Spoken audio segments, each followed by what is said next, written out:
this episode where we're going to be discussing the Civil War trailer featuring Captain America and Iron Man, which kind of came out a little bit earlier than we were expecting. Came out on the Jimmy Kimmel show last week.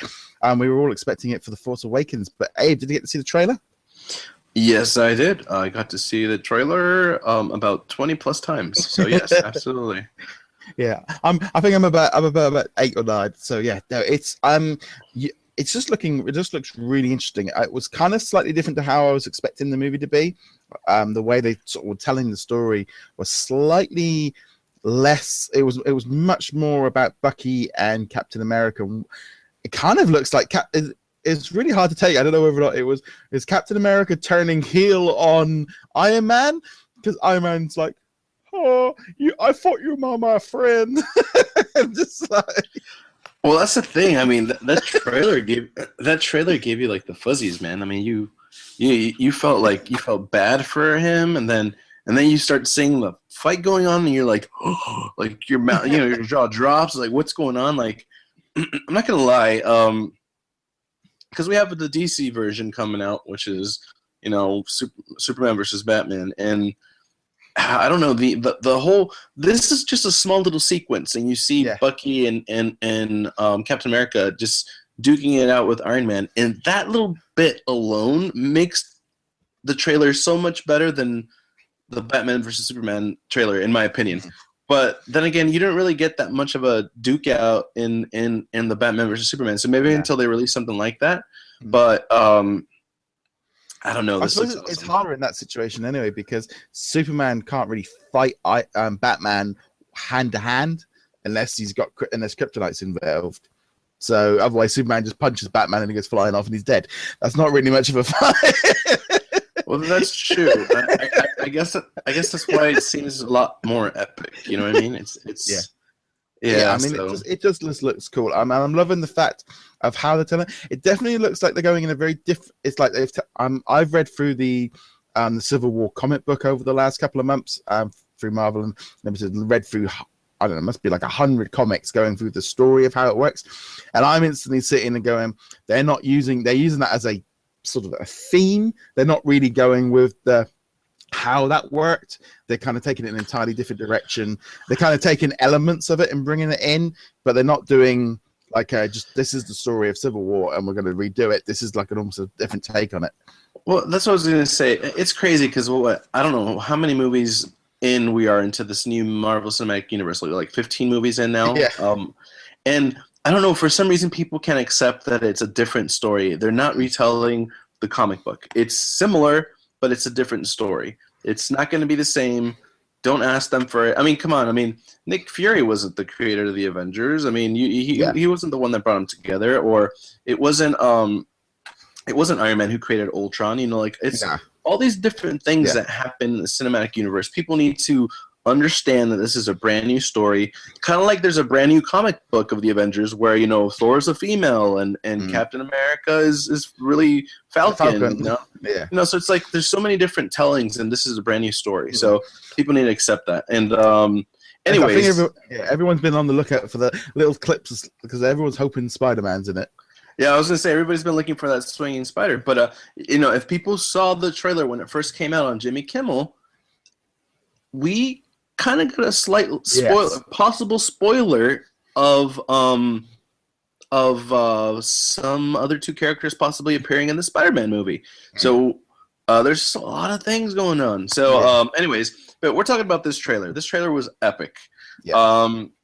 We finally get to see Black Panther, and man, I love the way he looks. I love the way he fights. I mean, he's not like who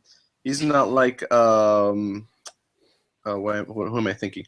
He's not like the Flash, or he's not like Quicksilver, where he's like zooming by, but he's a fast runner. Yeah. Like you can see him. He has speed as one of his, and he looks bulky and built, and he looks really cool. So I don't know. I like the way he looks.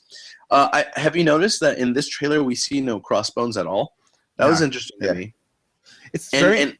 Go ahead. I was going to say, because with the Black Panther, I actually thought that in some ways I don't think they really showed him off enough, because they kind of did the pan up and sort of showed him, but I felt it needed an extra couple of seconds just to kind of go, this is Black Panther for the first time. It felt a little bit like, here he is, and he's running and he's fighting and he's gone. And it was like, hey, and I actually had to watch it twice and go, was that Black Panther? And so I think because I saw it on my phone like at 6 o'clock in the morning, I'm like, hey, well, who was that? Because it was. But he also drop kicks. I think it was Bucky. So I don't know if you didn't see that one. That was pretty cool. It's just, but you had to watch. It was really where it wasn't like a full-on pan shot where you could really see him for a few seconds to kind of go, he is coming, kind of thing. I'm kind of glad though, because I don't think I don't want them to really show how he's introduced. I feel like both Black Panther and Spider-Man are just going to appear and not be really introduced as much. Obviously, Black Panther will be, his story will be told through his own movie eventually. But in Spider-Man, we've seen so many origin stories we don't need anymore, so we already know his story. But no, I still like the fact that he was included. That was cool. It does look like they were in Wakanda, and I'm wondering if Black Panther's brought in because the battle has come to Wakanda, and he's basically defending his state and basically teaming with the government at that point. But it's kind of in the comic book he kind of was with them, but then he sort of turned against them because he didn't like the way how it was working. But it definitely looks to me like he's on sort of Iron Man's side at the beginning because they're in Wakanda bringing the war to him, and he's maybe defending himself or defending the country. But I don't know. I think it's going to be interesting because I'm not entirely sure where they're going to go. Because it's a bit odd. Well, I think it also has something to do with Age of Ultron too, because obviously they did go to Wakanda to get the rest of the vibranium, and not the them. Yeah, and I have a feeling that. What's the guy, the main bad guy for Black Panther, the guy who gets his arm chopped off? Claw. Thank you. I mean, he's eventually going to become, a big villain for, and I feel like he's going to take what happened to heart and kind of blame the Avengers as well a little bit. So it kind of makes sense for Black Panther to be on Tony Stark's side in a way. That's his name, right? Claw? I don't know. I don't even remember. Claws or something like that. Yeah. Yeah. So what we'll do is we're just going to bring up the trailer, and we're just going to kind of go through a little bit by a little bit, just to kind of go through the basic stuff. So here we have our typical green screen. Yep. Oh, yes. Yes. Right. So here we go. So we're going to here we go. So here we see what we kicked off first off with a scene at the end of Ant-Man with them kind of in the arm, and they're kind of having a discussion. He's obviously been up to no good, but they're not too sure why. Right. And because I think with that opening scene with them sort of doing bits and pieces, it was we're never too sure quite how that's been set up. I don't know if it was possibly even he's being framed for something, maybe being blamed for it. He's kind of the reason why this registration act's coming in. Well, I mean, you can tell he's pinned down a bit. He's being held down by his bionic arm, and he is remembering. Definitely. So, yeah. There's this explosion, and obviously stuff going on here, and it looks like that.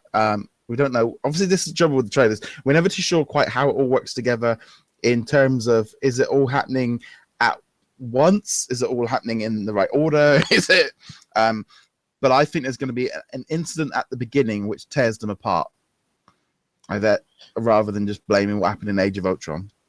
Yeah, I'm kind of interested to see how they're going to be able to describe everything that happens. I don't know. It just can't be out of the blue that they're no longer friends, because at the end of Age of Ultron, they just went their separate ways, and they seemed to be nice and happy with each other. So, see, there's Captain. He's kind of helping. Looked like he was helping Bucky escape. Yeah. Yeah. So here we go. So so they're flying over some water at some point. I think they're going to Wakanda. And here is good old the Sarge from the Edward Norton The Incredible Hulk movie. Roger, have we lost you? I think we lost Roger. And I can't click his screen, so let me see if I can dissect the whole movie on my own. Well, they introduce the Sarge from The Incredible Hulk, the movie with Edward Norton, which I'm sure he's still regretting not actually making a deal with Marvel, because Mark Ruffalo is doing amazing now. And it's going to be hard for me to continue when it's his screen and I can't hit play. Oh, there he is. He's back. All right. I'm there rabbiting away. I just kept going, just trying to talk about one scene there. I'm there yapping away, and I suddenly realized, like, oh, hey, what's going on? Yeah, where'd you go? Where'd you go? Yeah, so that's not so much here. So where was I up to when you last heard me come in? You just literally disappeared. Yeah. I didn't even realize I'd gone. I'm just sat there watching the trailer going, yep, this is happening, and this is happening. Why isn't April? Oh, right. Man. Right. Okay, so let's bring back up the trailer again. Let's try that again. So where were we up to that you last saw me? We were looking at the Sarge from the Incredible Hulk walking into the scene. Yes. Okay. So he's at the New Avengers Tower, and he's there talking to Falcon, and this is where he kind of brings in that registration act. And right. He's definitely looking a lot older there, isn't he? Oh yeah, but I'm glad that they brought him in though. It just adds continuity to the whole universe. It kind of ties the Incredible Hulk storyline a bit more. I'm sure Edward Norton is regretting not staying with Marvel as well. But other than that, no, I'm just glad he's in this movie. It's great. Yeah, I'm wondering as well. I think everyone's kind of wanting him to become the Red Hulk, because that could be an interesting kind of take. But I don't think they're going to do it in this one. Well, I'm still wondering where the Abomination is, because he's still with he's still locked up somewhere with S.H.I.E.L.D., and I'm assuming he's either going to come out for Infinity Wars or they're just abandoning him. Just avoid him. Because you'd think after everyone got broke out during the last thing with the Agents of S.H.I.E.L.D., he would have got out. So yeah, unless he was kept in a facility where there were still good people working for S.H.I.E.L.D. as opposed to Hydra. So who knows? Or maybe Hydra has him somewhere now. Who knows? So we've got Bucky. He looks like he's in Germany or something like that there. Farmacia, I think that's Spain. Yeah. So there's kind of... So here comes the registration. So there's definitely kind of this thing of kind of putting on the fact that does Captain America want to sign it? Obviously, in the comic book, he is dead against signing the act of basically... It's a hard... And I think, you're going to sort of see S.H.I.E.L.D. coming into this. And I think this act... I think it's going to be played out a little bit more in S.H.I.E.L.D., maybe also... I don't know if they're going to be bringing it into the Netflix series, but I don't know if they're going to be able to tie it all up in one episode of the act comes in and the act goes all in one go, or if it's going to spread over maybe Black Panther and Doctor Strange a little bit. Hard to know at the minute. Yeah, it'll be interesting to see how it works out. So here we got a chase scene involving Bucky, Captain America, and also... we should bring him in a minute. So there he's definitely kind of running away. And Scarlett Johansson with new flicky hair. Yeah, that's where they're having a conflict. It kind of makes you wonder what side she's on.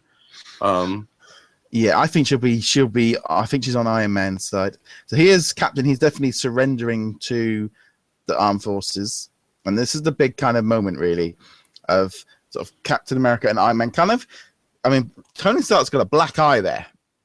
Yeah, that's something that kind of intrigued me. I'm wondering if this is after a fight they already had, or something happened to him where they need to have the registration, kind of like X-Men 3 or something. But I don't know. It's going to be interesting to see. But it's kind of this kind of thing of them kind of talking like, why are you being defensive? Because, well, you can feel the tension definitely in that conversation. And kind of see here sort of Bucky kind of suiting up with Captain America for some kind of battle. It's going to be it's kind of interesting to see how this kind of comes in. It's definitely coming in May. It's been pushed back. So we've now got Falcon in action. He's kind of in his full Avengers gear. I definitely think, and you kind of thought this was Spider-Man, but it's not. Oh, really? Yeah. You kind of passed that scene without talking about it a little bit. Where Tony is talking Captain America. It almost makes me feel like they're trying to make Iron Man look a little menacing in that. Because like he's way more overdressed than he usually is. Yeah. He's wearing like a red tie, which is not really something. It almost makes you see like danger or I don't know. I was going to say Republican. Well, I'm sort of thinking more red and blue. Is that kind of distinct kind of colors of like Captain's blue, Iron Man's red, and it's this kind of like a subtle like kind of just looks like a subtle kind of concept of trying to kind of look like they're fighting kind of thing. So again, we've now got some battles here of Captain under fire. He's being shot at. And then, okay, you missed this is it's cool. Spider-Man just ran by the screen. Yeah. It's this kind of cool thing of like Falcon sort of saying, and he said, are you sure about this? Why? Because if they're shooting at you, they're shooting at me too, kind of thing. Right. And I love the fact that these guys are just playing off the fact that Falcon is the puppy that will just do anything that Captain America wants, kind of thing. Well, I kind of like the fact that they became like good friends from the Winter Soldier. It's just, I don't know. I do like that. I don't get the impression that he's his puppy dog like you make it to him. But I do kind of see it like he's telling him, hey, dude, you sure what you're doing? Because, I'm on your side no matter what, but, I'm also in danger. You're putting us all in danger type of thing. So I love his pack. Like his wings get more and more red later on. I wonder if he's finally going to get the spandex he really wants to wear. But he still looks cool. I mean, I do like that he's more military-esque than his comic book version. Yeah, I mean, I don't like. It's like the one that he's in the cartoon. It's a little bit too kind of. I think I do prefer this look. Yeah, it's more realistic. This look is definitely more realistic in my opinion. So here we go. So they're in looks like Wakanda, and doing some kind of fighting with Captain. Oh, there was Spider-Man again. You missed it, yeah. So they definitely got War Machine in there again. This is kind of the big kind of confrontation scene between the heroes. It's kind of I think it's just that epic thing of you can definitely see the team here where we've got Scarlet Witch, and also Hawkeye and Bucky all kind of teaming up at this point, which makes sense. I was going to say, Hawkeye makes sense because he's protecting his family. He doesn't want to be public. Right, and I do think it's an interesting move because you're going to want to see Black Widow and Hawkeye have a little feud. You never get to see where Vision is, and I have a feeling Vision's going to be on Iron Man's side just to give a little balance because Scarlet Witch is pretty powerful, and so is the Vision, so it'll be interesting to see. On this side, you only see War Machine with him, though, but it's interesting because I think it kind of adds the sentimental effect for Iron Man. That was Bucky running around, avoiding fire, and Spider-Man just flew by again. You guys missed him again. So this is the big scene, really, is bringing in Black Panther. And his eyes just look so menacing like that, don't they? He just looks really cool. I love the way he looks, definitely, because Panthers, they have amazing eyes. They're like big, yellow, beady eyes, so it kind of makes sense. There's the team again. Yeah, so that's definitely the sort of the blue team. Yeah, and also it's kind of interesting. Oh, look at Scarlet Witch. She can fly. Oh, that's so awesome. And there's the scene there when we were talking about where he basically just drop kicks him. And he's going to fight a little bit like a cat, very different kind of fighting style by the looks of it. Well, he's definitely not Catwoman. He's more of a big cat, a panther. Yes. So we definitely see Scarlett Johansson in action there fighting, and this is a kind of a big running scene where it looks like Captain America's chasing Black Panther. Yeah, but then I also don't know if they're chasing Bucky. It's kind of hard to know at this point. So Captain America's trying to hold onto a helicopter. So we don't know quite what's going on there. Platform. Mm-hmm. Then we have this big scene with the three of them basically going toe-to-toe in a handicap match. Oh, here's an interesting shot. So War Machine is basically, he looks pretty much out for the count. He's not looking too great at this point, and Tony's looking pissed. Yeah, see, I get more like distraught. Like his face, aside from piss, looks like something bad really happened. Yeah. And it kind of gives people the impression: is War Machine, is Rhodey dead? Is he gone? Is he really hurt? I don't think he's dead. I think he's still alive. I just think he really took a hard hit. It would make sense to kind of be the point of he gets taken out a little bit early on. He's sort of basically taken out the game to kind of maybe kind of make it kind of be the Hawkeye where someone needs to kind of be injured a little. I don't think they're going to kill him off because they can use War Machine in the upcoming movies, and they need him in sort of the new Avengers kind of thing. It's not like Quicksilver where there's a reason to kill him off. This is kind of they're going to they can just put him in hospital for a bit.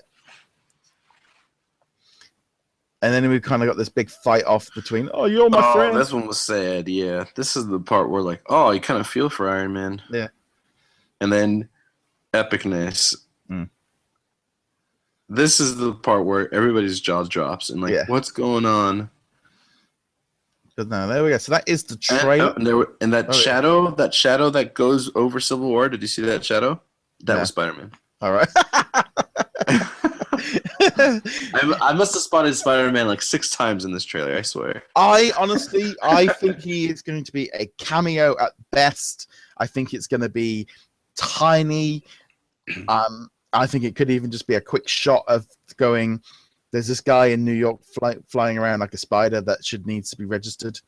I don't think it's cameo. I think it's going to be a scene. It's going to be just like Ant-Man. Ant-Man's going to have a small scene. So is Spider-Man. I think the trouble is as well. I think the big thing is obviously Spider-Man's a massive part of the Civil War comic book, but that can't happen in the movies because they haven't even established him in the universe yet. You can't have him the big reveal. It's like, well, hold on, we haven't even seen you yet. It doesn't really make any sense. He was already established in Ant-Man. Thank you very much. Yes. Oh yeah, they did mention it. But I think there's that definite thing. It's going to be slightly different to that. But this sort of Civil War, I'm really excited about it. It's kind of interesting as well. What I'm loving the idea of that it's not just hero versus villain. I love the fact that they finally getting to that point of movies where it's like it's no longer cookie cutter sort of. Or let's just talk. Let's just have hero versus villain. World's at danger. Hero's got to save it. We can now do some new stories. We can expand it. We don't have to do the same thing over and over again. Yeah. No, I agree. I still feel like I said earlier, Spider-Man's going to play a little bit bigger part than you think. It's just, it has to. It makes sense. I mean, even at an IMDb profile, Spider-Man's like number 2 in the cast list. So it's the only thing is, right, and I would love Marvel to do this, and don't actually show him in any trailer. Don't. I agree. I don't think they're going to literally have him turn up in the movie at the cinema, and you go, yes. They've got enough superheroes in there to sell this movie without including we're all going to go see it anyway. Don't give it to us. Just leave something for us.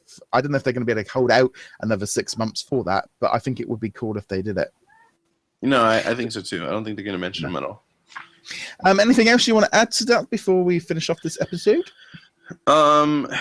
Yeah, actually I would. On the comments below, aside from telling us what you think, let us know. What side are you on? Are you on Iron Man or are you on Captain America? Yeah, let us know. Yeah, that would be great. As per usual, guys, remember to check us out on Twitter, on Facebook. Remember to hit that subscribe button on YouTube. And if you listen to the audio version as well, you can do a review, or you can also subscribe on YouTube, on iTunes. Big thank you to our Patreons as well, Ethan at sortapps.com and magicbandcollectors.com, and James at the Infinity Museum. And again, thank you very much for joining us, and we'll see you guys in a later episode. Later, guys.